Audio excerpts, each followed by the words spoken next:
হ্যাঁ রে রমেশ, আজকের দিনটা আমার বাড়িতে থেকে গেলে কি হতো না? আকাশের অবস্থা তো ভালো মনে হচ্ছে না, কখন যে আবার বৃষ্টি শুরু হয়ে যাবে। না রে জগাই, তুই চিন্তা করিস না, আমি ঠিক চলে যেতে পারবো। তুই আমার ছোটবেলার বন্ধু, আর তোর ছেলের জন্মদিনে সেখানে আসবো না তা আবার হয়? আসলে কালকে অফিসে খুব দরকারি মিটিং আছে, তাই আজ শহরে ফিরতেই হবে। আচ্ছা ঠিক আছে, যেখানে তোর কাজের দিকটা আছে সেখানে আমি আটকাবো না। তুই যে তোর ছোট্টবেলার বন্ধুকে ভুলে যাসনি, এইটাই আনন্দের। চল, তোকে রিকশায় তুলে দিয়ে আসি।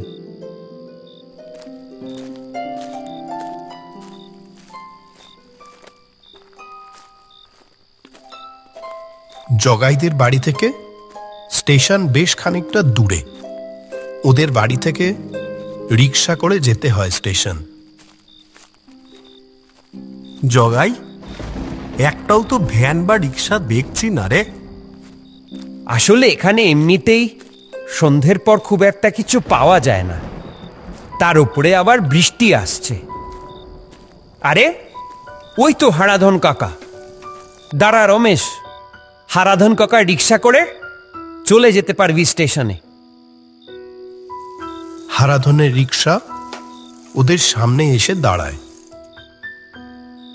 দাদাবাবু, আপনি এইখানে এই সময়?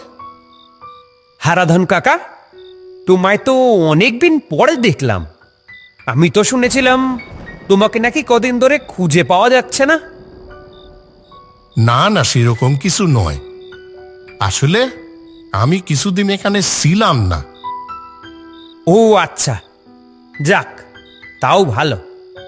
শোনো না হরাধন কাকা, তুমি খুব ভালো সময় এসেছো আজকে। আমার এই বন্ধুটা শহরে ফেরত যাবে আজ রাতেই। অনেকক্ষণ ধরে অপেক্ষা করেও কোনো রিক্সা পাচ্ছিলাম না।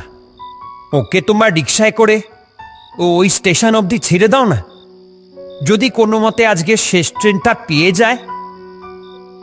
আকাশে এমনিতেই মেঘ জমেছে বাবু, এই রাতে আজ না গেলে হতো না। আর ওই স্টেশনে তো রাতে।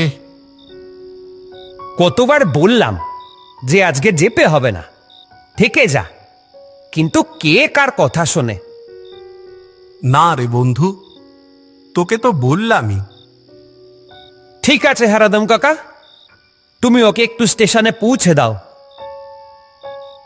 হারাধন একটু ভেবে নিয়ে বলে, ঠিক আছে, বসুন।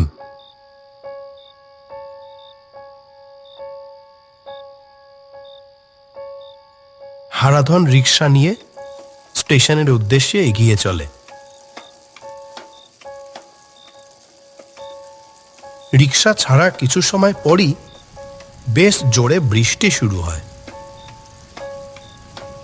আজ আপনি না গেলেই ভালো করতেন দাদাবাবু। এমনিতেই বৃষ্টির রাত, অনেক ট্রেন বাতিল থাকে। আর আজ যদি ওই 8:30টার ট্রেনটা না পান। কেন এইসব কথা বলছো? অমন কিছুই হবে না। তুমি এক কাজ করো, একটু তাড়াতাড়ি রিক্সা চালাও। ওই স্টেশন রাতে ভালো নয় দাদাবাবু। ভালো নয়? এমন কেন বলছো? ওই স্টেশন রাতে ভালো নয় কেন? ওই স্টেশনে রাত 12:05 মৃতেক ট্রেন আসে। তার মানে? আজ থেকে বহু বছর আগে দুর্ঘটনার কবলে পড়া ট্রেন আর তার যাত্রীরা রাতে ওই সময় ফিরে আসে। ঠিক ওই সময় তাহলে ফিরে আসে কেন?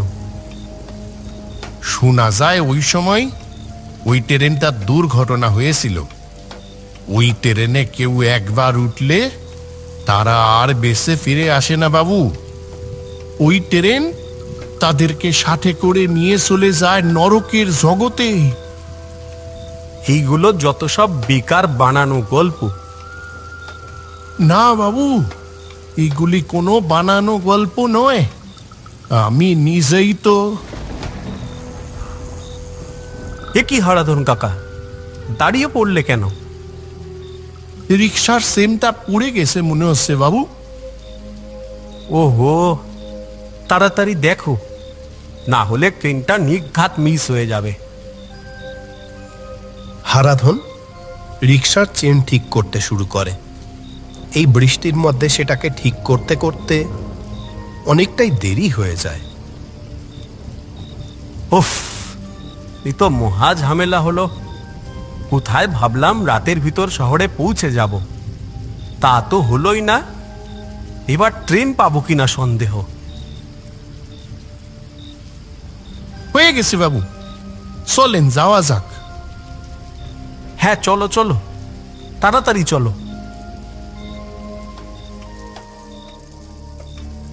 পটাশপুর স্টেশনে যখন এসে হারাধনের রিক্সা থামে তখন রাত 10টা। দেখেন এমনিতেই রাত হয়ে গেল, তাই হারাধন আরো কিছু বলতে যাচ্ছিল, কিন্তু রমেশ হারাধনের টাকা মিটিয়ে দিয়েই স্টেশনের দিকে দৌড়ে যায়। আপনি আমার কথা বিশ্বাস করলেন না তো? আমিও এক সময় বিশ্বাস করতাম না, আর ওই ট্রেনে উঠিছিলাম কয়েকদিন আগে, আর তারপর রমেশ স্টেশনে গিয়ে দেখে স্টেশন পুরো ফাঁকা, কেউ কোথাও নেই। রাত 8:30 শেষ ট্রেনটা অনেকক্ষণ আগেই চলে গেছে। পুরো স্টেশনটায় কেউ কোথাও নেই। দেখলে তো মনে হচ্ছে যেন মাঝরাত হয়ে গেছে। এমনকি স্টেশন মাস্টারের ঘর আর টিকিট কাউন্টার অবধি বন্ধ হয়ে গেছে। রমেশ একবার লাইনের দিকে তাকায়। সিঙ্গেল লাইনটা দূরে দিগন্তে মিলিয়ে গেছে। এখন তো আর কোথাও ফেরা যাবে না। যাই, ওই সিটটায় বসেই আজকের রাতটা কাটিয়ে দিই। ভোরবেলার প্রথম ট্রেনটা ধরেই কাল শহরে ফিরে যাব। উফ, কি বিড়ম্বনা। রমেশ স্টেশনে বসার জায়গাটাতে বসে দূরের খোলা মাঠের দিকে তাকিয়ে কেমন যেন এক মায়ার জগতে হারিয়ে যাচ্ছিল। ঠিক এমন সময় কেউ ওর পিছন থেকে বেশ জোরেই বলে ওঠে, এত রাতে এখানে কি করছো? চলে যাও, চলে যাও এখান থেকে। হ্যাঁ, একদম থেকো না। আর একটু পরেই চলে আসবে সেই ট্রেন। নিস্তব্ধ পরিবেশে হঠাৎ এমন আওয়াজে রমেশ কিছুটা চমকেই যায়। ও পিছনে তাকিয়ে দেখে একটা পাগল গোছের লোক ওর দিকে তাকিয়ে এইসব বলছে। ট্রেন? কোন ট্রেন? রাতে তো আর কোনো ট্রেনই নেই। কে বলেছে নেই? হ্যাঁ, রাত 12টা 5 লোকাল আসে না? কই, টাইম টেবিলে তো। ওইটা কোনো সাধারণ ট্রেন নয়, ও হলো। কি, চুপ করে গেলে কেন? রাতে এখন এই স্টেশনে ভুল করেও থেকো না, না হলেই কিন্তু ওই ট্রেন তোমাকেও ছাড়বে না, ঠিক আমার মতো। রমেশ বুঝতে পারে এ বদ্ধ পাগল, ভুল ভাল বকে চলেছে। এই, তুমি এখন এখান থেকে যাও তো। আচ্ছা আচ্ছা, আমার সাবধান করার করলাম, তুমি শুনলে না, পরে বুঝতে পারবে।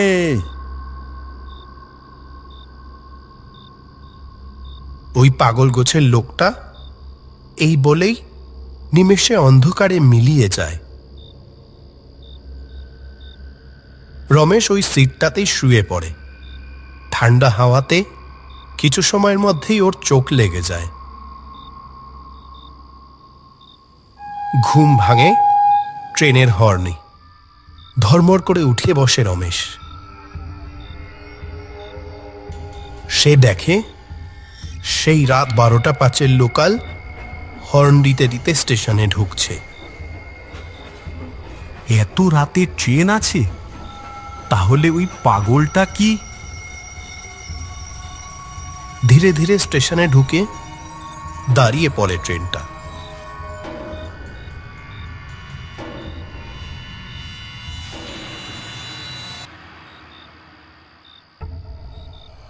রমেশ ট্রেনের ভিতরে তাকিয়ে দেখে পুরো অন্ধকার, কিন্তু অনেক গলার আওয়াজ ভেসে আসছে। ট্রেনের ভিতরে কাউকেই তো দেখা যাচ্ছে না, কিন্তু এত আওয়াজ আসছে কোথা থেকে? রমেশ ট্রেনের জানলার কাছে গিয়ে অন্ধকারেই জিজ্ঞাসা করে, ট্রেনটা শহরে যাবে? এই কথার পরই ট্রেনের ভিতর থেকে আসা সমস্ত আওয়াজ পুরো শান্ত হয়ে যায়। কেউ একজন ভিতর থেকে বলে ওঠে, উঠে আসুন, উঠে আসুন। রমেশ আর কিছু না ভেবেই ট্রেনে উঠে পড়ে। তখনই ট্রেনটা স্টেশন ছেড়ে চলতে শুরু করে। ট্রেনের ভিতরটা পুরো অন্ধকার, কিছুই ঠিক মতো দেখতে পায় না রমেশ।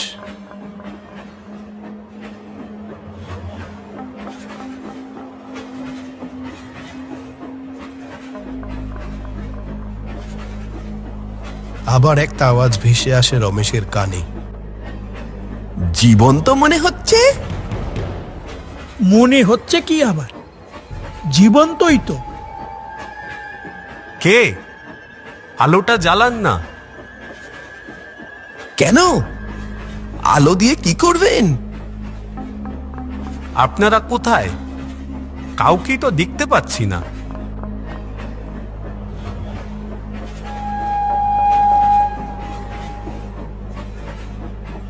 আমাদের দেখতে চান বুঝি? দাঁড়ান, দেখাচ্ছি।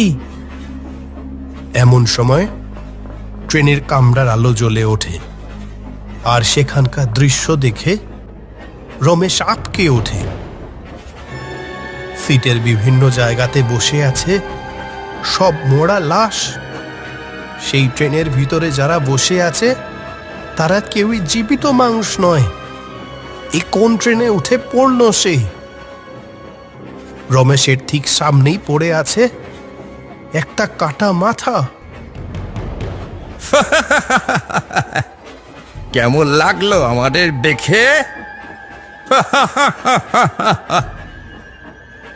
রমেশ ভয়ে পিছিয়ে দরজার দিকে চলে আসে, কিন্তু নামবার উপায় নেই। দুরন্ত গতিতে ট্রেন ছুটে চলেছে অজানা পথে। একে একে ভয়ঙ্কর চেহারাগুলি সিট থেকে উঠে রমেশের দিকে এগিয়ে আসে। আমার দিকে এগোচ্ছ কেন? এসো না, এদিকে এসো না। কি কি কি কি চাও আমার থেকে? সবাই হাসছে আর ধীরে ধীরে এগিয়ে আসছে রমেশের দিকে। রমেশ ভয়ে পিছনে সরতে সরতে ভুলে যায় যে এবার সে দরজার একদম ধারে চলে এসেছে, আর এক পা পিছলেই সে বাইরে ছিটকে পড়বে। আর হলো তাই, পা ফসকে বাইরে পড়ে যায় রমেশ, আর লাইট পোস্টে সজোরে ধাক্কা খায়।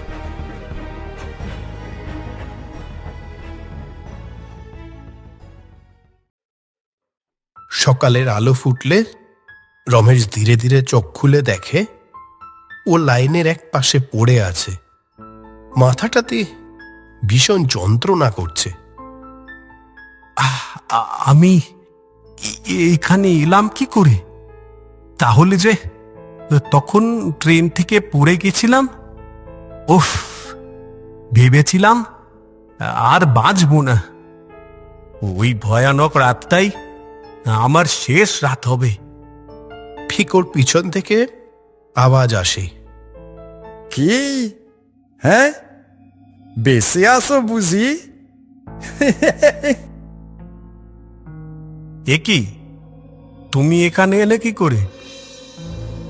ওহো, বলেছিলাম না ওই মিতের ট্রেনে না উঠতে? তুমি শুনলে না? ওই ট্রেনে উঠলেই আমার মতো মরতে হয়। কি সব ভুলভাল বকে যাচ্ছ? আমি মরতে যাব কেন? পাগল লোকটি আর কোনো কথা বলে না, কেবল আঙুল তুলে লাইনের দিকে দেখায়। রমেশ দেখে ওর মৃতদেহ লাইনের এক পাশে পড়ে আছে, মাথাটা থেকে রক্ত পড়ে ভেসে যাচ্ছে। হ্যাঁ,